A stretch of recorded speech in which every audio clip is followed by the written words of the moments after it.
I found your number in the phone of the girl who passed away. I think I might have dialed it accidentally. Sorry. Bye." She hung up before I could say anything. My blood ran cold. What had happened to her? How did this woman find my number? Who was she? And most importantly, what had happened to my daughter? But something told me to go to the house first. He was looking at me. I stopped and asked him, "Do you live here?" "Yeah," he replied. "Are you looking for someone?" "Yes." "Do you know who lives here?" "Who?" He pretended to be confused. "Do you know my daughter?" "Yeah," he said quietly.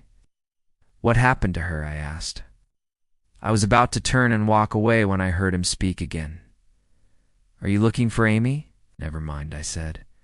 I stopped and faced him. "Why is she not answering the door?" "She's dead," he said, his voice emotionless. My legs shook beneath me. Dead. How could this be?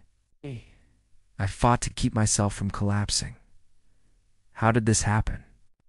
Why is no one telling me anything? I cried. "Nobody knows," he replied. "What do you mean nobody knows? I found her body this morning." I called the police, and then I went to the store to get some more coffee. When I returned, your car was in the driveway, so I came out to see who was here. He shrugged. "You must be your father. I'm the neighbor. I'm sorry. If you need anything, you can come and talk to me." He looked at me sadly, and then turned and walked back into the house. So I put on some clothes and headed out the door. It was only a 10-minute drive, so I got there quickly. It was a nice-looking brick house.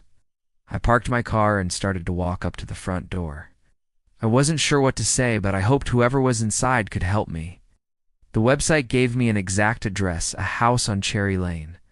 I knocked on the door and waited, but no one came to open it. Maybe they were sleeping. So I tried again, louder this time. Still nothing. So I decided to check the windows. They were all closed. It looked like everyone was asleep. So I left without saying a word. I jumped out of bed and rushed to the computer. I typed in the phone number and saw that it was indeed the same area code as where we lived, and I searched online for the address. I didn't know if I should call the police or go to the house right then and there.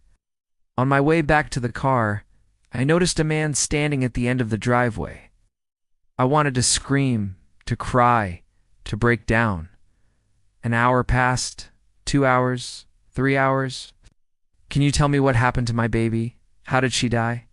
On my way home, I called my husband. He was on a business trip abroad, and his phone was forwarded to my number.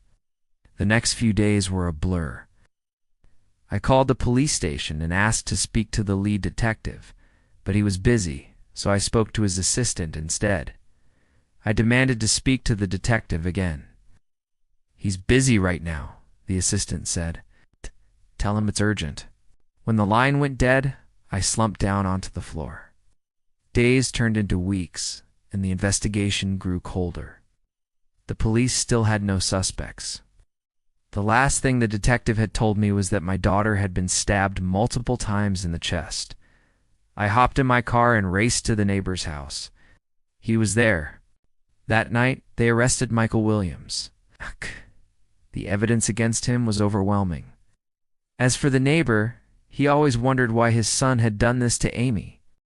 The killer had tried to burn down the house to destroy the evidence. But what if I could find him before the police did?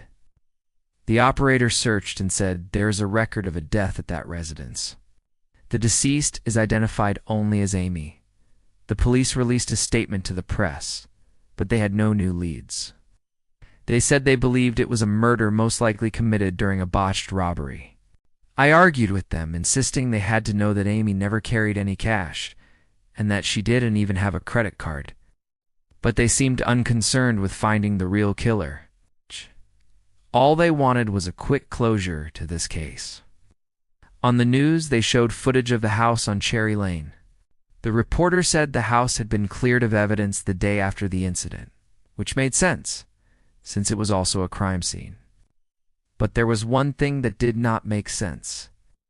The newscaster pointed out that a man had been seen leaving the house at 6 a.m.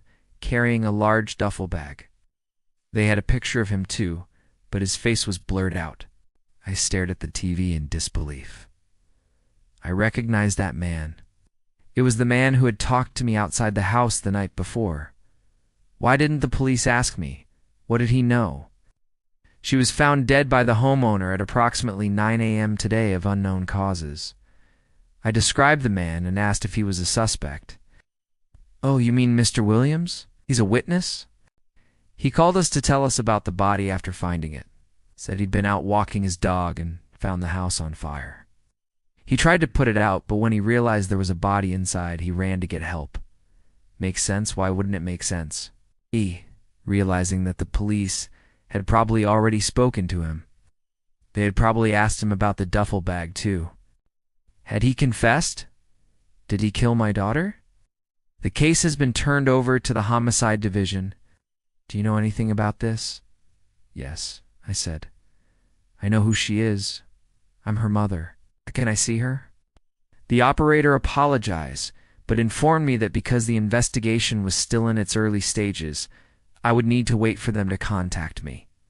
Then she hung up. We don't know yet. We're still waiting for the coroner's report, but we do know how she died. I didn't mean to call you. The sun climbed higher in the sky, but still no one called me. Why would anyone do that? And who would kill my precious baby? He shook his head sadly. She was such a sweet girl. Everyone liked her. Everyone. She was stabbed multiple times in the chest, and the killer tried to burn down the house to cover up the crime. I gasped. Burn down the house. Do you have any suspects? Not yet? But we think it was someone she knew. I needed to know what had happened to my little girl. Do you know if she had any enemies? Anyone who might want to hurt her? No, not that I know of. Okay, Mrs. Harper, the detective said. We'll call you as soon as we learn anything else. Thank you for coming in. Why wouldn't they tell me anything? Just then, my phone rang. Snatched it up and practically screamed. Tell me what has happened to my daughter. Mrs. Harper, a deep voice said, My name is Detective Harris. I'm calling about the death of your daughter. Would you be able to come down to the station and talk to me? Of course. When? Where? Right now, please. It won't take long. I threw on some clothes and rushed to the police station. I burst through the doors and hurried up to the detective.